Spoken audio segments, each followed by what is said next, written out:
Wake up! Welcome to another episode of No Script News. Original Seed coming at you live from my living room, like I do every weekend, because I have nothing to do. I should probably go outside, but it's ugly out there right now. It's all gray. Who wants to go outside when it's gray? But before we begin, again, do not like this video. I am still wanted for stealing my neighbor's cats. They keep on knocking, and I won't let them in. For those of you that don't know what No Script News is, usually throughout the week, I write down a bunch of news that I found interesting, but I didn't want to make a whole video on. And during the weekend, Saturday, Sunday, when I had nothing to do, I give it all to you. It's been a very bad week, man. I give you that. The ocean's on fire. Yes, the ocean is on fire, and authorities are putting out the fire with water in the ocean. In the Gulf of Mexico, a pipeline burst, and now the ocean's on fire. And last week I talked to you about how a city in Canada was on fire and they had to evacuate. And we reached 121 degrees up there. And Oregon has a big old heat wave. It's just gonna keep on getting worse, guys. But I wanted to give you the bad news first, because I don't want my video to be a whole bummer like last time.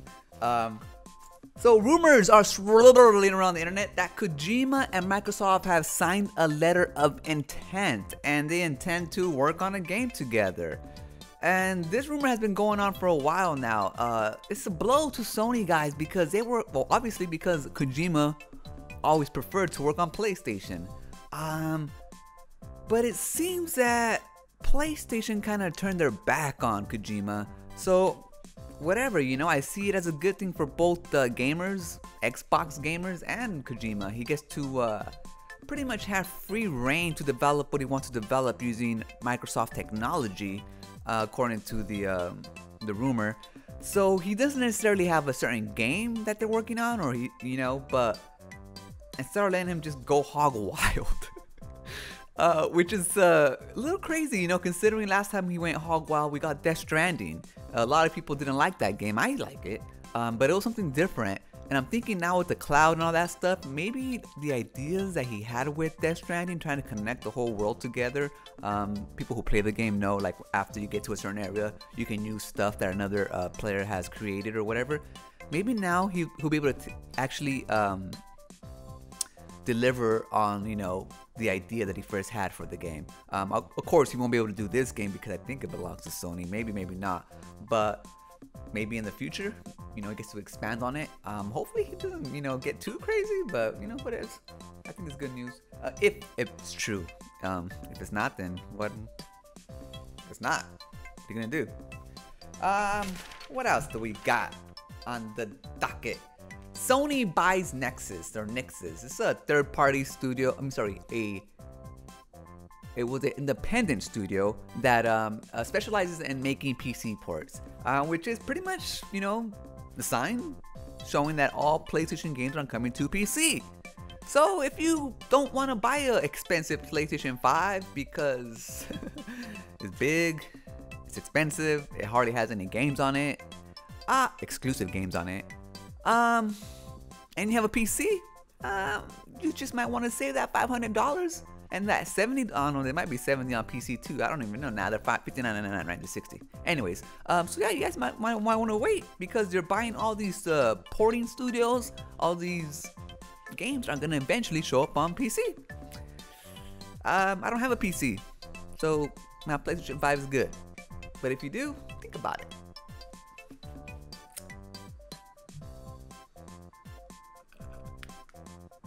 I think my voice went high, didn't it? Yeah, it did went high. Anyways, I like it when it goes high. Everything you got! I remember I was talking to some one girl. She was my first girlfriend, actually. And then I was like in 5th grade, which was my first girlfriend. Anyways, I seen her like, well, I don't know, 20 years down the road. I don't know when I saw her, but or I talked to her on the phone. But she told me, why don't you make your voice deeper? She's like a gangster chick. Why don't you make your voice deeper? It's because my voice is kind of high. Anyways, it just reminded me when I was going, oh my god! It reminded me of her.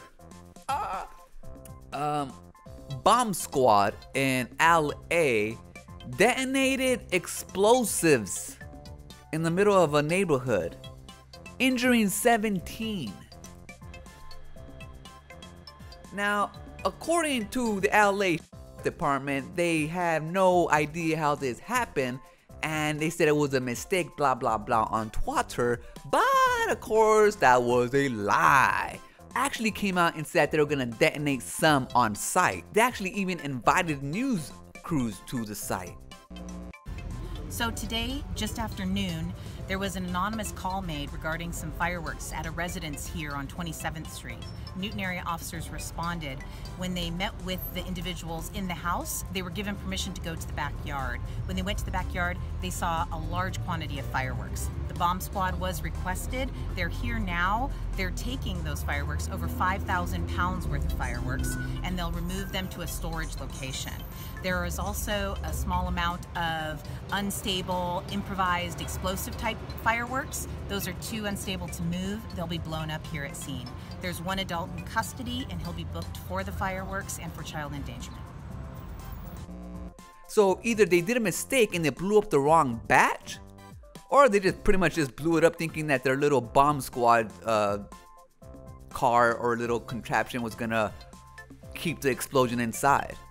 But either way, they blew up these explosive fireworks in the middle of a neighborhood, injuring 17. A bunch of blocks lost their windows, and then they try to chalk it up as a lie. But we have proof. There's even a cop lady, who says that was their plan. But anyways, you know, police are gonna lie. That's what they do. And what we're gonna end up doing is buying them more bomb squad toys for them to play with. Speaking of fails, the Amico. Now, I don't really know, I don't have a stake in the Amico. I don't really know too much about it because the console is obviously not for me. But for those of you that don't know what the Amico is, it's a console from Tommy Tallarico, Intellivision Amico. He bought the name a few years ago, and he's building an off-the-shelf console around that game. Now, this console is supposed to be a console for people who don't play games. So anyways, the games are going to be very 2D, like a cell phone game, and they're not going to be hard, they're not going to be 3D, they're going to be, you know, for casuals. They have a bunch of videos on them, there's a bunch of old games, some that were in television, and so on. However, people have a problem with it because they don't understand what who the console is for. Amico says it's for like people who don't play video games, but if they don't play video games, this is not the console for them, obviously. Now, another big problem is that people say that the Amico is a big ripoff because a lot of these games you can find online for free. You can buy in different systems for cheap. And plus, we already have a console for families, and that's the Nintendo Switch. There's a bunch of family games on there, and the Xbox Series S. You know, most people play Fortnite. You know, little kids don't really play those other type of games. But let's just say there is like a Christian fundamental family that isn't allowed to play Fortnite or all these other games, and they want something like where they can play Pong or little running games, little on little tank games on their TV. Okay, I get that. Maybe, you know, this is for like senior homes. You know, is it gonna sell a lot? I don't think so, but if there's a market for that, then maybe that's their market. I don't know. But it's a big old brouhaha because people are saying it's a ripoff. Not only, because the console costs about $250, and they're using off-the-shelf products, you know, so it's not powerful. In fact, there was a article written by Ars Technica, pretty much giving the details about how strong it is, and it's pretty much an Android phone about 5 years ago. That's how strong it is, or worse. I don't really get into the technical non-stuff because I don't care. But Amico's defense is that that's what they're aiming for because it's supposed to be a console for, you know, just casual games. Now, the way that they got this information, Ars Technica, is they were able to log into their portal, or someone was, into their web portal, Amico's Intellivision's web portal, and get all the information about the actual game, specs and whatnot, and notes. And anyways, Tommy Tallarico got upset, obviously. He went on a big old Twitter rant, and everything blew up. Another thing that people are pretty much complaining about is that it's supposed to launch in October, and yet nobody has really gotten their hands on it to test out the games and to see how it actually works and to see if the actual controller actually works with the console. There's a lot of unanswered questions around it, and they're worried, so they're calling him out. So it's a big old brouhaha between both. What I see is a company, Tommy, just trying to create his own little video game console, and that's what I see he's trying to do. Using off-the-shelf products. He's not a big, he don't have a lot of money. It's not like big old corporation. It's a little independent console. So I can see where he's coming from. When he gets protective of his console, and I can see all that. But he has to realize he's trying to sell a product to the general public, and gamers are skeptical. We have a right to be. There's a lot of companies out there that are trying to rip us off. They always do. And this just seems fishy. And that's all people are saying. And the proof is going to be in the pudding. Is it going to come out in a few months? Are we going to be able to see this in people's hands? I don't know. I guess we're going to have to wait and see. But, I don't really have a stake in this. It's not for me. I don't really care what he's trying to do. People are going to get ripped off everywhere. We get ripped off by EA all the time. Sony is charging us $70 for games, $10 for upgrades. So gamers, people, just be vigilant. Do your research before you actually buy stuff. If you believe in it enough to invest $10,000 in it, then you do you. But I don't know. The Amico, there's a lot of controversy coming around it. And when you consider the type of games you can play on it, $250? Do you really want people to come over your house, especially during COVID times? I don't know. But we're gonna see where it lies. We're gonna see what happens to it. I'm finally starting to see everyone's thoughts on this, and that's why I talked about it. Because before I was just like, okay, console coming out, whatever, it's weak, not for me. But I started watching other people and listening to what their complaints were about, and a lot of them are reasonable. Obviously the psychos out there that personally attack people are out of their minds.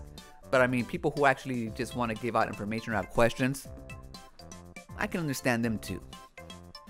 Xbox had a big old scheme where one of their technicians were stealing millions and millions of Xbox codes. Now, it was his job to test these codes, but he was doing it in a simulation where these codes didn't actually give you out real money. But he actually found an error in the system where these codes were actually producing real codes. So his job was to produce these codes, and even though they didn't actually hold value in the system that he was using, the codes were real. So he was able to pretty much redeem those codes or sell those codes for actual money. And over the years, he created a script so that over the years it would be easier for him to actually generate these codes. In fact, he pretty much made about $10 million off these codes. Eventually they caught on to him, but he was, on his way of retiring. He already had a bunch of cars. He was living the life. It was a technician from Poland. I guess he was here on a work visa and living the American dream, if you tell me. Now, his defense was that he wasn't really stealing from the company because it was not real money. The money didn't exist. He's creating these codes out of thin air and then selling these codes for money. So he's not actually stealing money from anybody. He's making money off of selling water, let's say. You know what I mean? He has this water that me and you can get from the lake, and he's giving it to somebody and selling it for whatever these companies sell water for. So, I know it's fraud. I know it's all this, it is theft. But he has a good argument, you know what I mean? Like, how do you get charged for stealing something that money grows on trees? That's what it was. It was a money tree. Anyways, man, shit's getting crazy out there. That's gonna do it for this one. I ain't got much for you guys. Remember, when shit's the fan and you start seeing your water on fire, the ocean on fire, run. But before you go, if you're anything like me and find yourself constantly on the go, you can listen to Potion Sword Run on Spotify, Google, and Apple Podcasts. So what are you waiting for? Run!